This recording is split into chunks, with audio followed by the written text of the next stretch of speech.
Good morning. हम लोग पढ़ रहे थे शक्ति संसाधन पाठ 5 या अंग, जिसमें हम लोगों ने कई सारी बहुउद्देशीय परियोजनाओं के बारे में पढ़ा। 4 बहुउद्देशीय परियोजनाओं के बारे में पढ़ा। अब 5वां है हीराकुंड परियोजना। 5वां है हीराकुंड परियोजना। हीराकुंड परियोजना ये आपको महानदी में स्थित है, यानी उड़ीसा राज्य में स्थित है, और ये विश्व का सबसे लंबा बांध आपको माना जाता है। इस हीराकुंड परियोजना को ये उड़ीसा में स्थित है। उड़ीसा में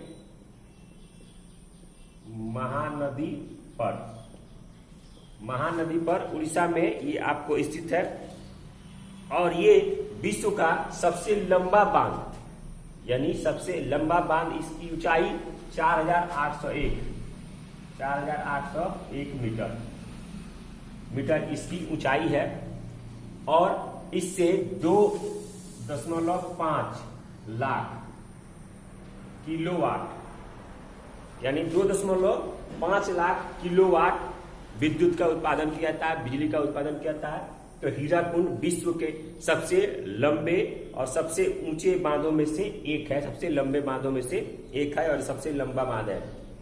और ये उड़ीसा के आसपास के क्षेत्रों में कृषि और उद्योग के लिए काफी महत्वपूर्ण माना जाता है। छठा है चंबल घाटी परियोजना। छठा है चंबल घाटी परियोजना। ये सारी परियोजनाएं बहुत ही महत्वपूर्ण है, हर क्षेत्रों में भारत के बनाए गए हैं। ये आपको चंबल नदी में स्थित है। चंबल नदी पर ये राजस्थान में स्थित है।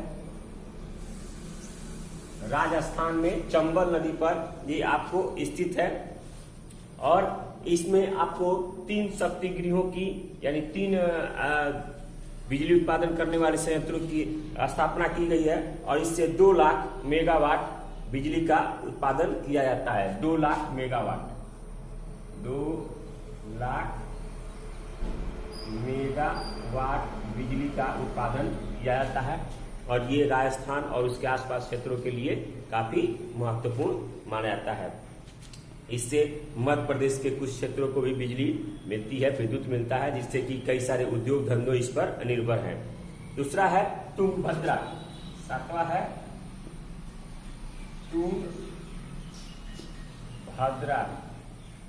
तुंगभद्रा परियोजना। ये आपको कृष्णा नदी की सहायक नदी, यानी ये कर्नाटक में स्थित है, कर्नाटक में, और तुंगभद्रा आपको कृष्णा नदी की सहायक नदी है। तुंगभद्रा कृष्णा की सहायक नदी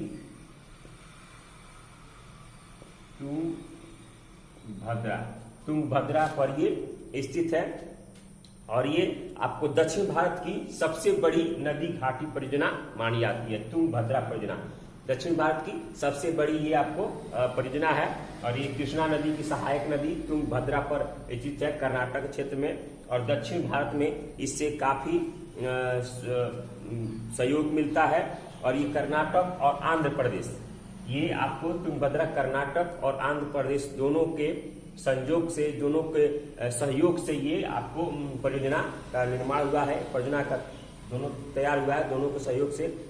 और इसकी बिजली की उत्पादन क्षमता आपको 1 लाख किलोवाट है, यानी 1 लाख किलोवाट, यानी 1 लाख किलोवाट बिजली का उत्पादन यहाँ से किया जाता है। और इससे तुंगभद्रा से आपको सिंचाई से लेकर बहुत सारे छोटे बड़े उद्योग इस पर निर्भर है, और इस उद्योग से वो अपना इस परियोजना से उद्योग चलते हैं।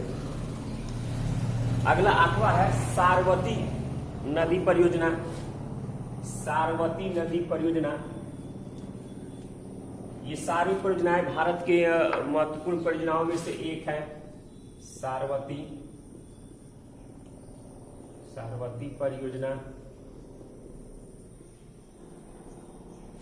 ये आपको कर्नाटक के पश्चिम तट पर, ये भी आपको कर्नाटक है, कर्नाटक में स्थित है। कर्नाटक के पश्चिम तट पर आपको सारवती नदी पर, सारवती नदी पर स्थित है। आपको ये भी कर्नाटक में है और सारवती नदी पर स्थित है। और ये आपको बिजली का उत्पादन, ये आपको 60 मीटर ऊंचा बांध बनाकर इससे बिजली का उत्पादन किया जाता है। 60 मीटर ऊंचा बांध बनाकर ये आपको इससे बिजली का उत्पादन किया जाता है। और इसकी उत्पादन क्षमता 13 लाख किलोवाट करने की योजना है। यानी अभी इससे बहुत ही कम बिजली का उत्पादन होता है, लेकिन भविष्य में इससे 13 लाख किलोवाट बिजली का उत्पादन किया जाता है। और इससे लगभग कर्नाटक, केरल, आंध्र प्रदेश, तमिलनाडु, सारे दक्षिण भारत के राज्यों को इससे बिजली का उत्पादन से इसको लाभ मिलता है। इन सारे को, और छोटे बड़े उद्योग, सिंचाई से लेकर छोटे बड़े उद्योग इस पर निर्भर हैं और इसका आपका परियोजना से लाभ पाते हैं। तो ये हुआ आपको 8 भारत की बड़ी परियोजनाओं के, बहुउद्देशीय परियोजनाएं कहें या नदी घाटी परियोजना कहें। इसीलिए हमारे जवाहरलाल नेहरू ने, भारत के प्रथम प्रधानमंत्री जवाहरलाल नेहरू ने इसको भारत का मंदिर कहा है। क्यों? क्योंकि ऐसी परियोजनाओं से भारत के विकास को तीव्र गति मिली है, तेजी आई है और विकास में भारत बहुत आगे गया है। तो ये था आप लोगों का आज का वीडियो। अगले वीडियो में हम और सारे शक्ति संसाधनों के बारे में पढ़ेंगे, कौन कौन से हैं। आज के लिए इतना ही, धन्यवाद।